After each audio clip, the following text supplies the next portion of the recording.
A month ago, the Supreme Court of India ruled that to become a civil judge, you must have at least 3 years of legal practice under your belt. That judgment has now sparked a major backlash, and a review petition has been filed.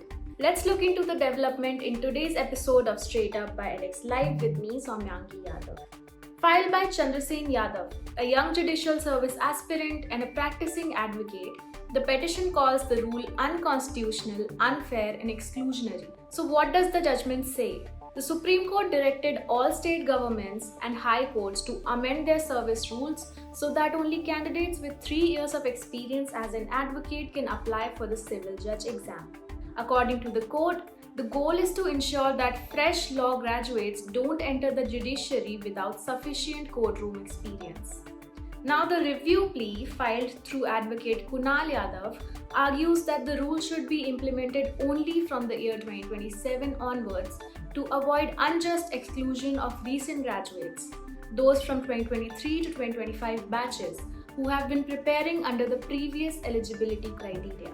More importantly, the review petition argues that the judgment violates fundamental rights.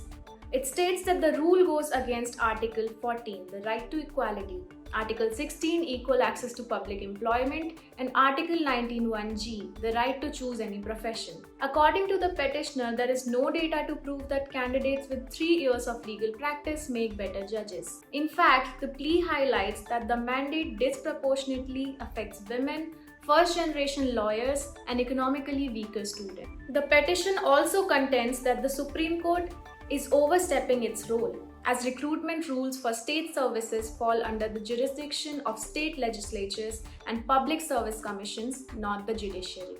Let us now listen to petitioner Chandrasen Yadav and hear his thoughts on the matter.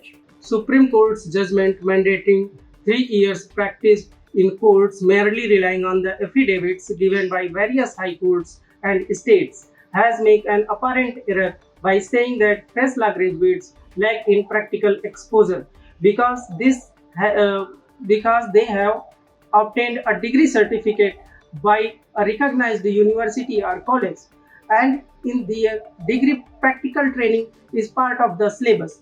I have witnessed so many direct messages on my Instagram, Facebook, and LinkedIn. They all were totally disappointed and demotivated by the judgment. Yeah, there is another section of the society, especially legal fraternity, also who is thinking a lot of competition has been eliminated by this judgment. The Supreme Court is set to hear the review on July 15th. What do you think about the verdict? Let us know in the comments below. We will be back with another video tomorrow. Till then, stay safe.